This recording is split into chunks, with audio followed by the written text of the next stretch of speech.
Halo teman-teman semua, salam sehat. Pernahkah kalian terpikir, apa sih rahasia di balik senyum ceria, energi melimpah, dan otak pintar anak-anak? Jawabannya ada di piring makan mereka setiap hari. Bersama kami kelompok 7 dari C2, kita akan selami rahasia nutrisi dan kesehatan anak usia dini. Pertama, mari kita berkenalan dengan makanan bergizi. Apakah itu? Makanan bergizi adalah makanan yang mengandung zat-zat penting dalam proporsi yang tepat. Ada zat untuk energi, untuk membangun tubuh, dan juga zat pengatur. Semua ini mendukung perkembangan, kesehatan, dan seluruh kegiatan tubuh kita. Dan yang paling penting, makanan bernutrisi itu tidak selalu harus mahal, asalkan zat gizinya cukup dan aman untuk dimakan. Lalu, mengapa gizi ini penting sekali untuk tumbuh kembang anak-anak? Ada banyak sekali alasannya. Yang pertama, gizi mendukung pertumbuhan fisik anak. Gizi diperlukan agar tubuh anak bertambah ukuran fisiknya secara normal, seperti tinggi badan, berat badan, dan struktur tubuh. Kedua, gizi berperan penting dalam perkembangan sistem saraf dan otak. Ini sangat berpengaruh pada kecerdasan, daya pikir, dan kemampuan fokus anak. Bahkan, nutrisi juga menunjang tingkat intelektualitas dan kemampuan kognitif mereka. Ketiga, nutrisi yang cukup membantu anak mencapai tumbuh kembang optimal sesuai dengan potensi genetiknya. Dan yang tak kalah penting, gizi yang tepat dapat mencegah penyakit yang bisa menghambat pertumbuhan dan perkembangan.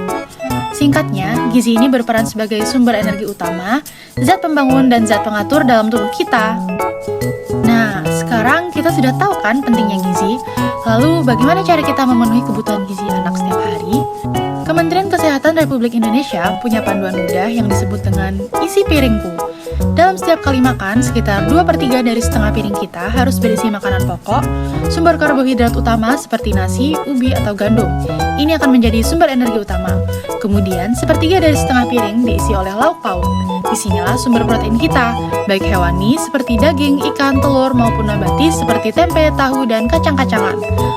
Lalu, 2/3 dari setengah piring yang lain diisi dengan sayur-sayuran. Sayur adalah sumber vitamin, mineral, dan serat yang berperan penting dalam kesehatan tubuh. Dan terakhir, 1/3-nya lagi diisi dengan buah-buahan.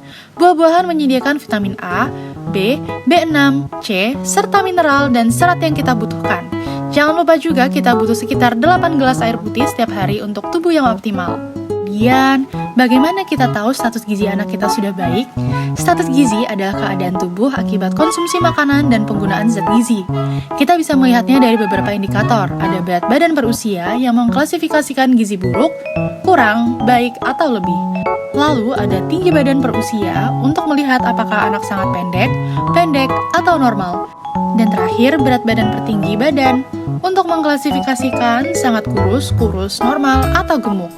Namun, terkadang ada faktor-faktor yang bisa mempengaruhi gizi anak. Ada 3 penyebab utama gizi buruk, penyebab langsung, tidak langsung, dan mendasar. Untuk penyebab langsung berkaitan dengan asupan gizi yang kurang atau penyakit infeksi.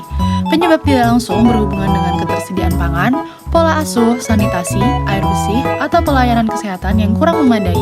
Dan penyebab mendasar berkaitan dengan akar masalah seperti krisis ekonomi, politik, atau sosial. Disinilah peran ayah bunda sangat krusial. Pemahaman orang tua mengenai makanan bergizi memiliki peran penting dalam mendukung tumbuh kembang anak. Disinilah peran ayah dan bunda sangat krusial.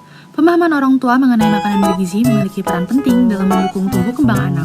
Pengetahuan gizi yang dimiliki oleh orang tua, khususnya ibu, dapat mempengaruhi perilaku makan anak, membantu memilih bahan pangan yang sehat, dan menyusun menu seimbang dengan kebutuhan anak. Ini menunjukkan bahwa ayah bunda sangat menentukan dalam merancang menu makanan yang sehat agar pola makan dan kecukupan gizi anak terpenuhi secara optimal. Nah, sekarang kita sudah tahu kan betapa pentingnya nutrisi dan kesehatan untuk tumbuh kembang anak. Dengan gizi seimbang, kita bisa menciptakan generasi yang sehat, kuat, cerdas, dan selalu bersemangat. Yuk, mulai hari ini kita perhatikan isi piring kita dan piring anak-anak kita. Salam sehat, salam gizi yang optimal.